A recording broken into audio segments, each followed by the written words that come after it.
Angie's List is now Angie, and we've heard a lot of theories about why. I thought it was an eco move. Fewer words, less paper. No, it was so you could say it faster. No, it's to be more iconic. Must be a tech thing. But those aren't quite right. It's because now you can compare upfront prices, book a service instantly, and even get your project handled from start to finish. Sounds easy. It is, and it makes us so much more than just a list. Get started at Angie.com. That's ANGI, or download the app today.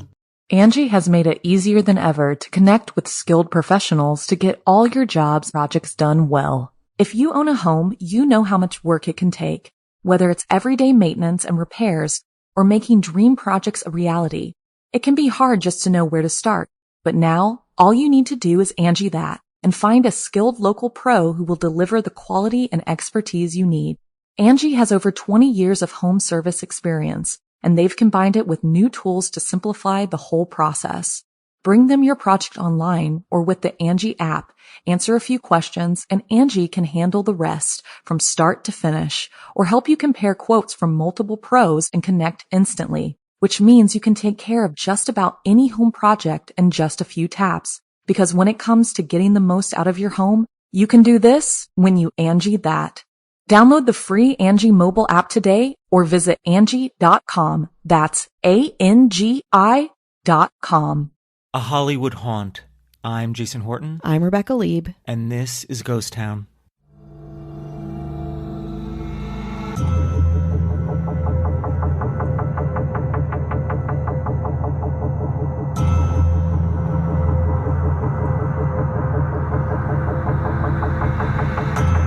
A lot about fantastic mansions and estates with sordid pasts.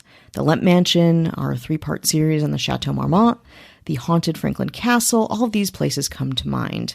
But of the great grand residences throughout the world, few have achieved the status of the place we're talking about today. Wound around a romance for the ages, this Los Angeles landmark is the embodiment of old Hollywood itself, and its story involves affairs, lavish parties, agoraphobia, divorces, rumors, termites, piazzadora, and of course, ghosts.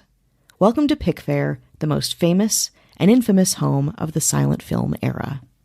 The original Pickfair mansion was constructed at 1143 Summit Drive in Beverly Hills, California, 90210. It was a 19-acre sprawling estate designed by architect Horatio Cogswell for attorney Lee Allen Phillips as a Beverly Hills country home. Phillips was an attorney and insurance executive responsible for some of the largest and most important agricultural developments in 20th century California, including extensive operations in the San Joaquin Delta, where he oversaw the conversion of 100,000 acres of California bog into productive farmland. Phillips, in short, was a big deal and constructed his low-key little vacation home in the early 1900s. I can't define exactly when, but likely between 1905 and 1910. Eventually, though, he tired of keeping up his modest little pied-à-terre, which had a kind of, hunting lodge vibe, and sold the property to actor Douglas Fairbanks in 1918. This was huge news. Douglas Fairbanks was an American icon, one of the biggest stars of the silent era, complete with his own high-key nickname, the King of Hollywood. And with huge silent-era adventure hits under his belt, like The Mark of Zorro, The Three Musketeers, and Robin Hood. He was also a founding member of revolutionary production company United Artists with friends Charlie Chaplin, Mary Pickford, and D.W. Griffith, and hosted the first Academy Awards in 1929. If you want to hear more about the Roosevelt Hotel, the location of the first Academy Awards, and a place Fairbanks himself is said to haunt, check out episode 72, The Haunted Roosevelt Hotel. In the 1910s, movie stars Douglas Fairbanks and Mary Pickford got together in what would become Hollywood's first it couple, silent film royalty. Mary Pickford was also an icon, known as, quote, the girl with the curls, and capturing hearts as America's sweetheart in films like The Poor Little Rich Girl, Rebecca of Sunnybrook Farm, and Pollyanna. At one time, Pickford was considered to be one of the most recognizable women in history. Mary Pickford and Douglas Fairbanks first met at a party thrown by vaudeville star Elise Janis in Tarrytown, New York, in November of 1915. Both, of course, were accompanied by their then spouses. After Elise Janis, Fairbanks and Pickford took a long walk around Janis's property, they were happening. Janis would go on to say, quote, Mr. Fairbanks and Miss Pickford had become Douglas and Mary by the time we dragged our weary bodies home. For years, the two kept their romance secret, making movies and becoming innovators of the filmmaking industry. As Fairbanks' son, Douglas Fairbanks Jr., later explained, quote, "Dad wanted all of Mary, herself and her talent and her fame and her exclusive devotion, and he longed to be able to display their union to the world like a double trophy." Eventually, they did, divorcing their spouses and making their own relationship official with their marriage in 1919.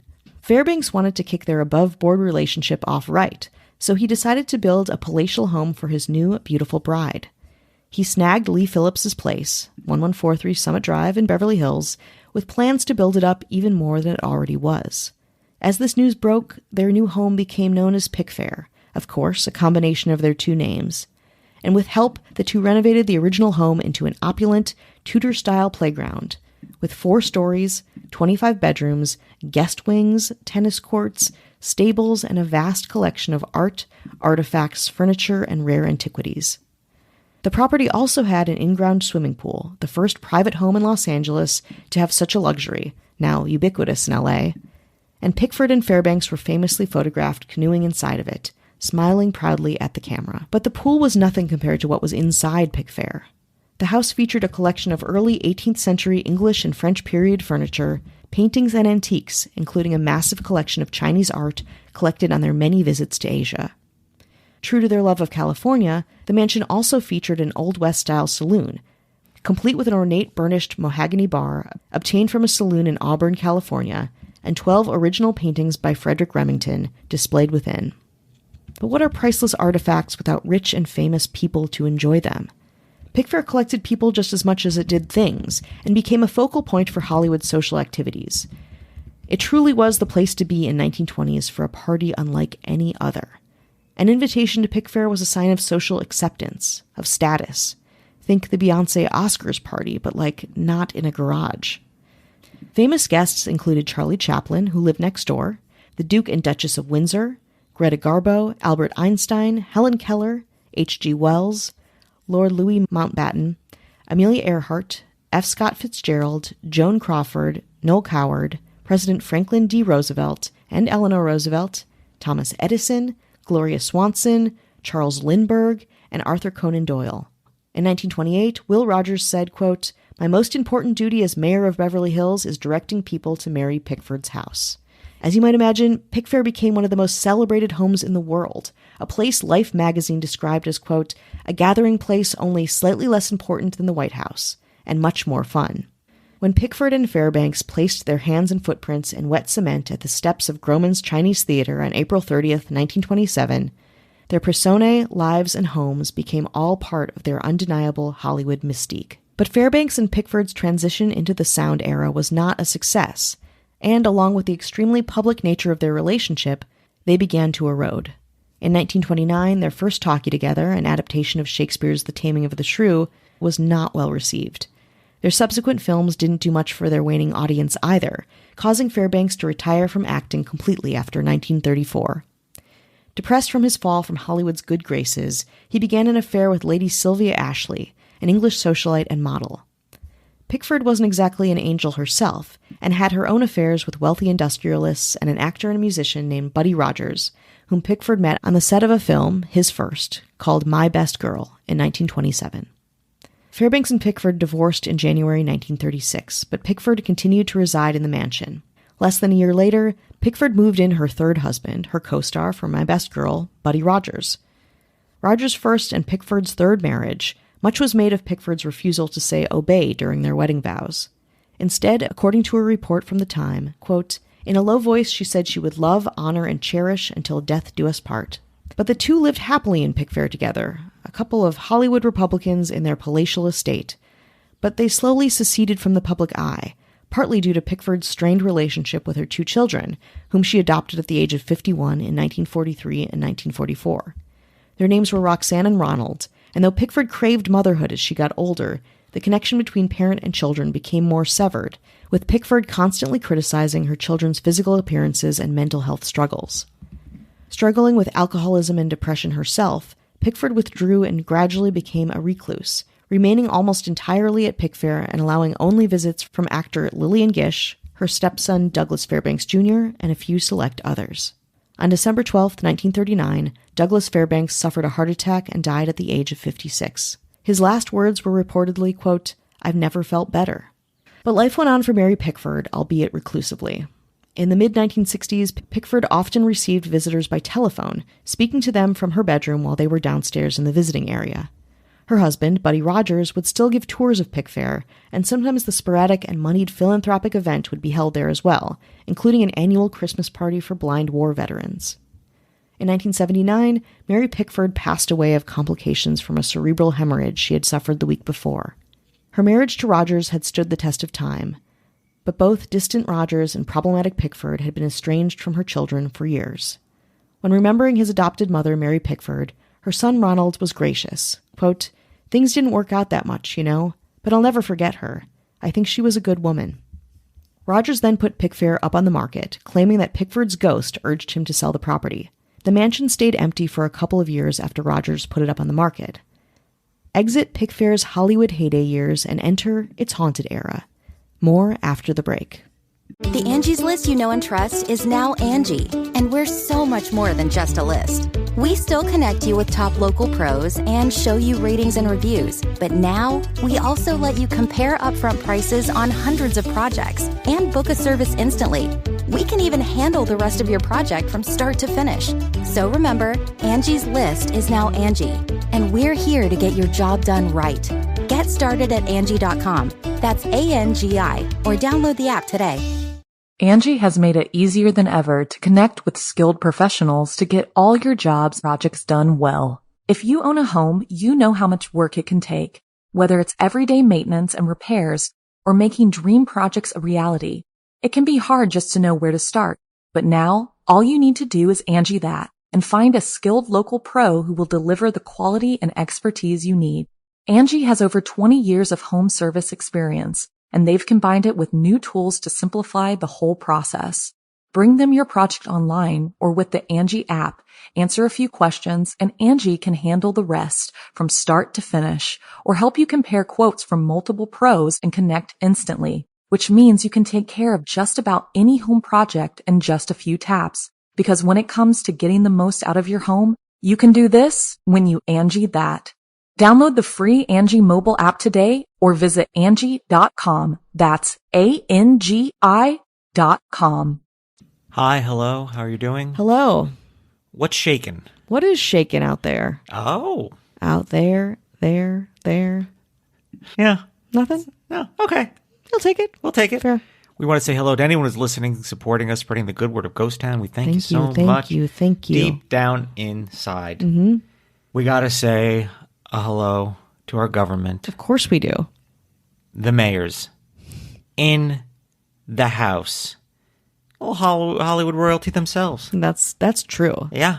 That's an understatement, I would say. Our mayors do a little haunting of their own. That's correct. Some very, very classic Hollywood locations.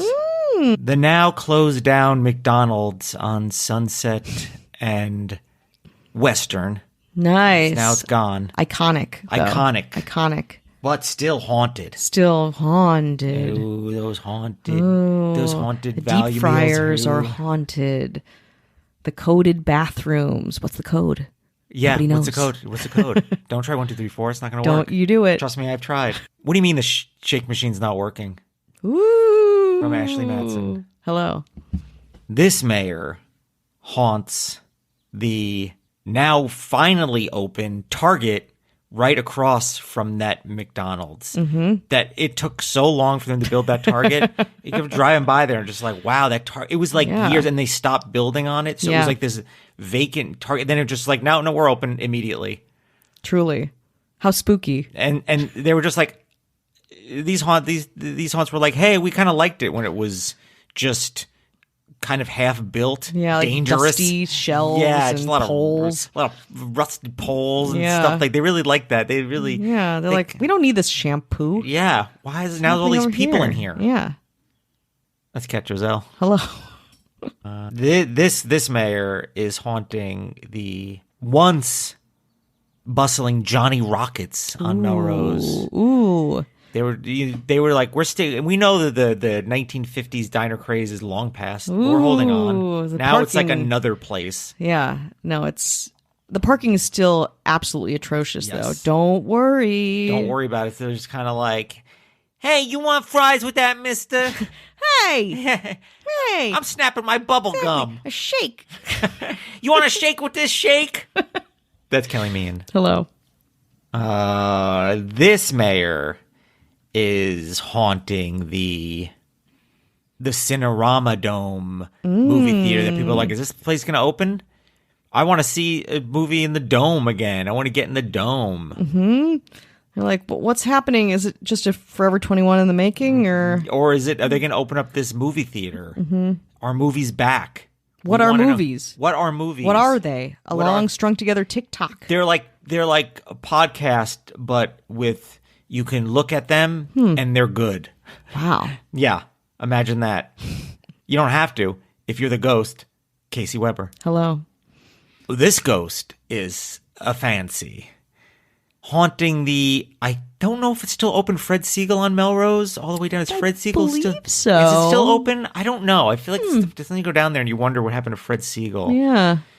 It's like, I need a $200 polo. Absolutely. And I want to be hassled every step of the way. And then you walk in, it's like Pretty Woman. They're just like, you're going to shop here? Yeah, they're like, ugh.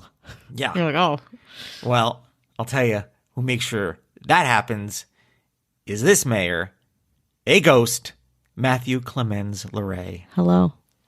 This ghost haunts the Arby's on Sunset that sells that old sign, that old hat, that old neon hat sign. I mean, honestly, cool.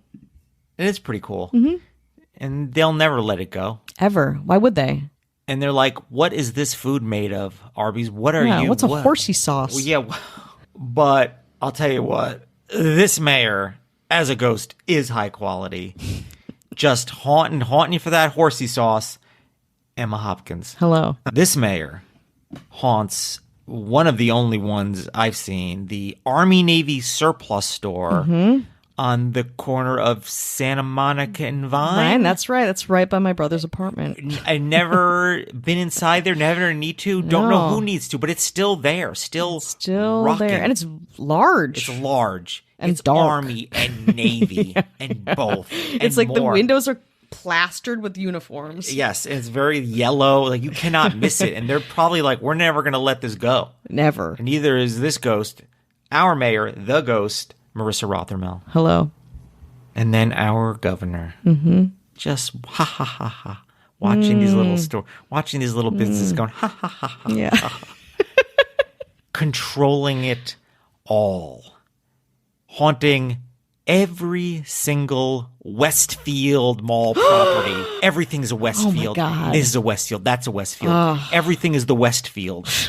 She's taking souls You just in see something every there and you're like, did they just lot. put a Westfield sign on this thing? Sucking in the souls one by one. Sucking the souls. That's right. Soul sucking. Westfield corporate. Yeah. Is there apartments now in this mall? Yeah. You want to live in a stores, apartments, stores, event space, storage space. Live in this apartment that looks like a cheesecake factory. Yeah, facade. right above a cheesecake factory. Sounds kind of good.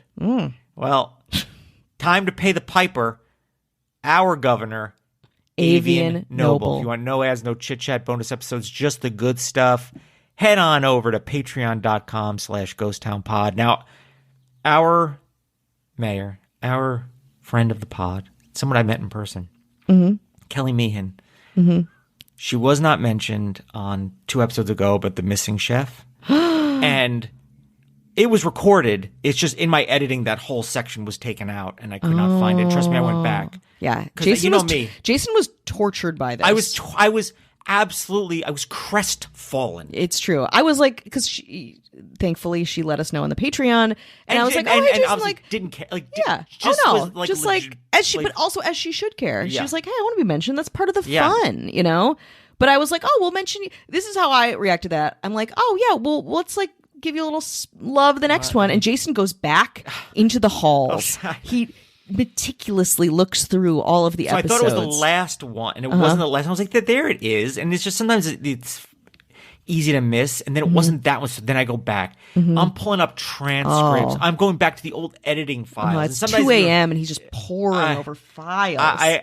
When I was texting you back and forth, you're like, nobody really cares. I cared. Yeah, no, you care. I mean, Jason cares a lot, and he wants to make it right. And I don't like making mistakes. Yeah. Especially, when we do this every single week, I've done pretty good about it. But I want to, I'm going to fall on my sword here. Mm-hmm.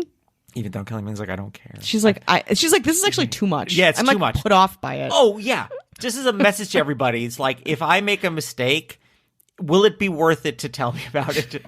Yeah. I mean, I say yes because, again, to watch Jason figure it out, it's like being in an escape room with him.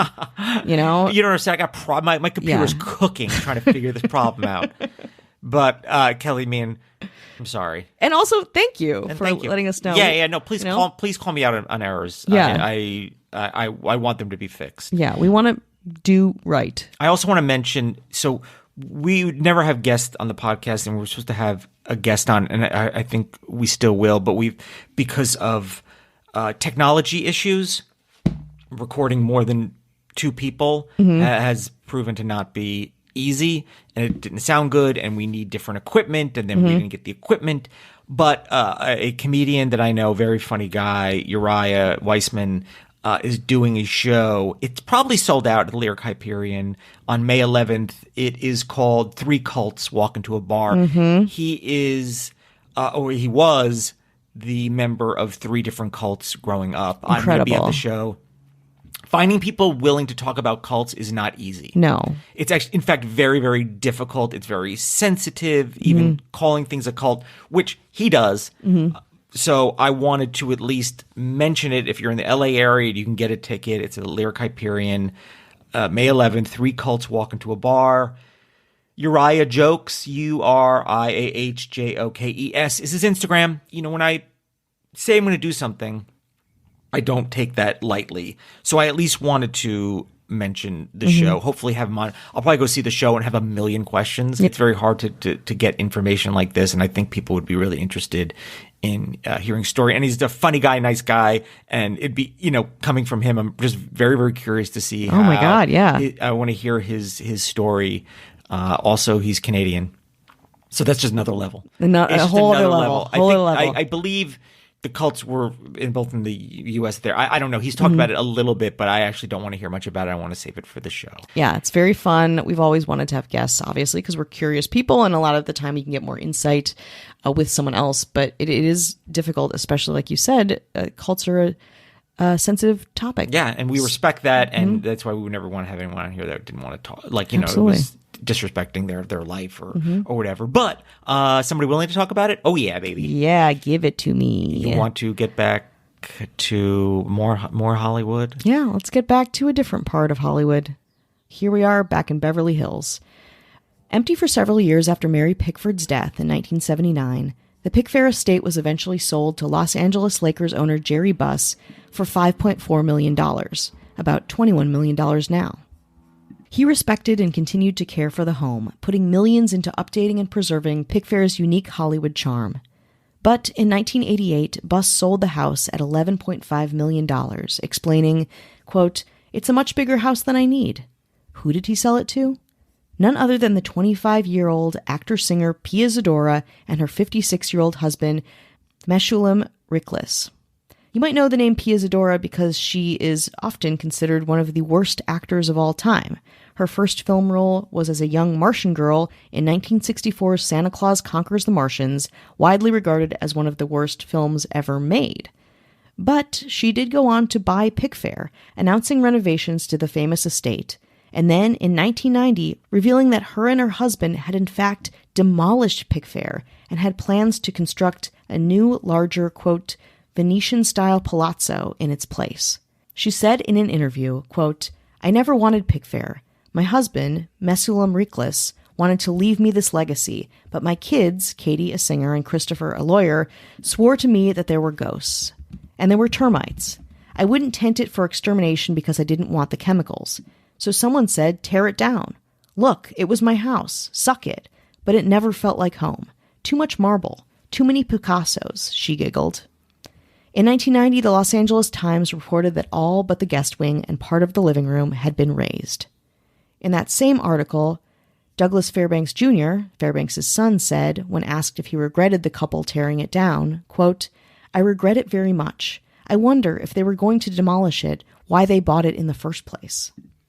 In 2012, Zadora sang a different tune, claiming on the Bio Channel's Celebrity Ghost Stories that the reason she demolished Pickfair was not due to termite infestation, but because it was haunted by the laughing ghost of a woman who allegedly died there while having an affair with the elder Fairbanks.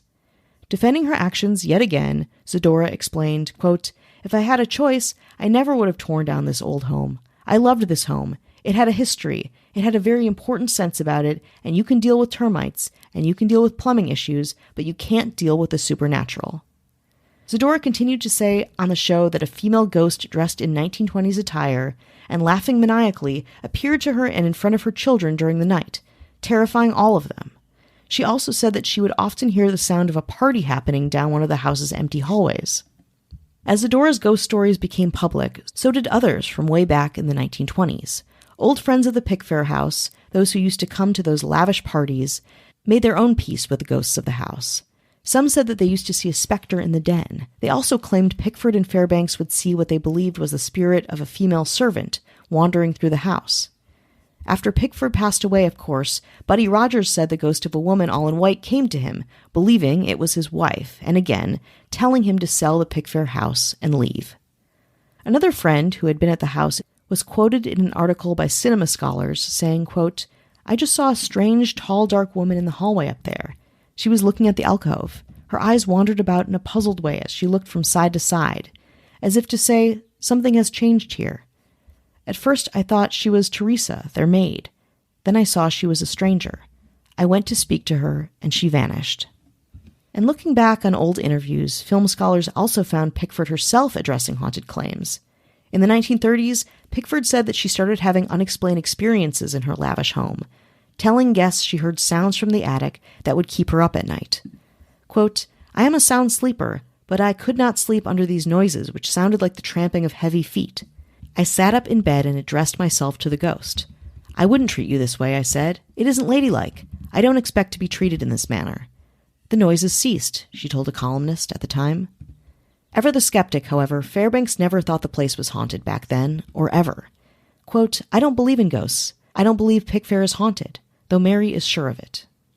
Unicom Global, an IT company, purchased the Pickfair estate, or I guess whatever it was now, a combination of Pia Zadora's bad architectural moves and the remnants of the Pickfair home, in 2005 for $15 million. They use it as the company's executive meeting center and for events. A Venetian-style amalgamation of a mansion that features a master suite, bedrooms, an indoor spa, a theater, a gym, beautiful views of Beverly Hills and the Santa Monica Mountains, and of course, a wide array of ghosts from our not-so-distant Hollywood past.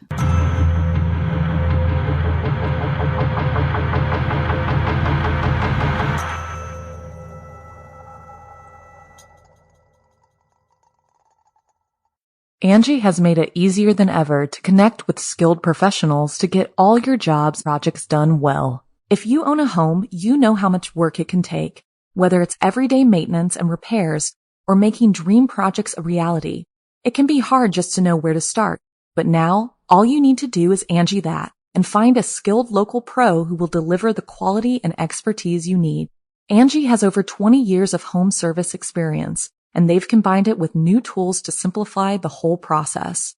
Bring them your project online or with the Angie app, answer a few questions, and Angie can handle the rest from start to finish or help you compare quotes from multiple pros and connect instantly, which means you can take care of just about any home project in just a few taps. Because when it comes to getting the most out of your home, you can do this when you Angie that.